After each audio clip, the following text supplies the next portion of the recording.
You ever been to Africa? What come to my mind when I think about growing up in North? Let me tell you. Growing up in North Philly, it was rough. This shit was a learning experience. This court right here was a second home for me.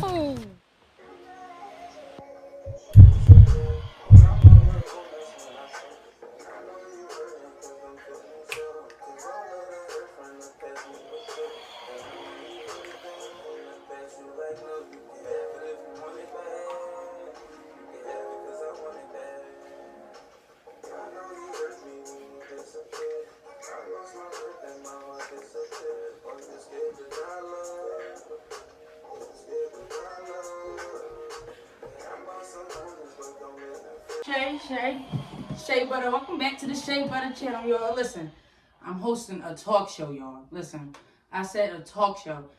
Like, this is gonna be something you ain't gonna want to miss. Like, seriously, like,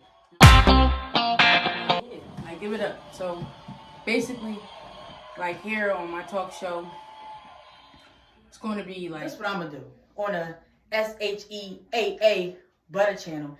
This talk show, we're going to talk about all that. Next 5 episodes, I got the first 5 guests coming on here. And when they leave, they are receiving a red wine fine bottle. You hear me? Yeah, a red wine fine bottle. We're going to come here. We're going to sip and talk. It's going to be some tears, you know, crying and all that, like I mentioned before. But again, if you're not subscribed yet, subscribe to this channel because it's about to go down. And don't worry, we talk about everything on this show.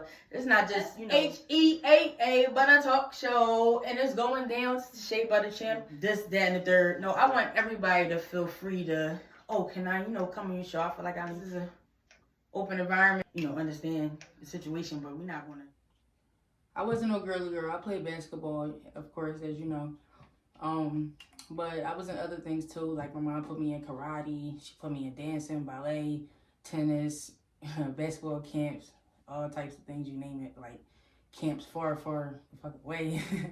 But being that one girl who's, you know, at the courts all the time playing basketball, always with the guys, it caused a lot of attention for me, you know, more so with like females in the neighborhood. It had its pros and cons.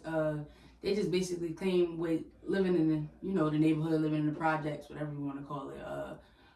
But a big like con for me, definitely, in the neighborhood was me playing basketball, because I was the female that, you know, wasn't girly girl and, you know, always was at the park with the guys or, you know, chilling with the guys, and it was just like I guess that was just my perception of it, because, you know, it's not rare for females to, you know, want to grow up and play sports, but just being around the guys all the time and, you know, not dressing like in skirts and dresses and things like that. And like, as far as me, like, I didn't want to do that because I knew that it was going to come a day, which turned out to be like every day once I started really playing basketball, you know, being on teams and stuff like that. In the neighborhood, you know, the young guys or the guys my age would come knocking on my door, ask my mom, my home to come out, you know, go to the park and play basketball. So it was just like, you know, that right there was just like, it made me happy, you feel me? But with other females, it tend to be like a misunderstanding of another female. Like, a female don't really want to get to know another female, like, as far as like living in this type of neighborhood and, you know, seeing that, oh, she got this or she got that, or like, you know, the way I grew up and the way my mom raised me was like, you know, I had to put other people's feelings before me growing up, because like dealing with that, being bullied with these females growing up in my neighborhood about, you know, calling me, you know, their perception of a dyke, and just dealing with that. As far as if I want to do this, I gotta, you know that there is a time where it's going to come where I'm going to get criticism and people aren't going to feel my energy, or they aren't going to feel, you know, the things I have to say or the things that I do, they're not going to like. And that's okay. Like, I'm not upset or anything like that. Like, we all was raised different, and, you know, we all, you know, some of us wasn't raised at all. You know, some of us have guidance and like growing up, and some of us didn't. Like, some of us grew up with parents, you know, like both of their parents, and some of us didn't. So it was just like, I went into the whole basketball thing because I knew that my dad played ball growing up, and I knew that this would be like a connection between me and him. Like, this is something we can have in common, you feel me? Because, like, my parents were young when they had me, and my mom reading by herself. So it was just like, this could be a time where, you know, we can connect and I could do this, or, you know, oh, I wanted that. Like, I wanted my dad to be like, oh, do this, and, oh, you got to go in this AAU team. Do that. But, you know, that's another, furthermore, one thing for sure, two things for certain, like, females, like, that's like girly girl, or, you know, always got some type of, you know, negative thing to say towards another female that, you know, that they don't understand. Like girly, like for me, I didn't understand how I was more athletic than the next girl. Like, how can I be out here playing basketball with these guys and I don't play with females? And it's not even just that. How can I be out here playing football with guys at recess, and like it was just like, okay, maybe like I'm different from them. And I didn't see it like that, because all I thought was, shit, I'm doing me, and I really wish I still had that mindset today, like, that I had back then, because it was just like, I didn't care about what nobody said about me, but I felt when someone was like trying to physically or verbally like disrespect me, or like make me feel less of a person. And I felt like that for a long time, you know, in my life. And it's, you know, it's just some things that come with living in the hood. Yeah, like like, I laugh at this shit now, because like to this day I hold no grudge over, you know, what led to that point, because it made me who I am today, honestly.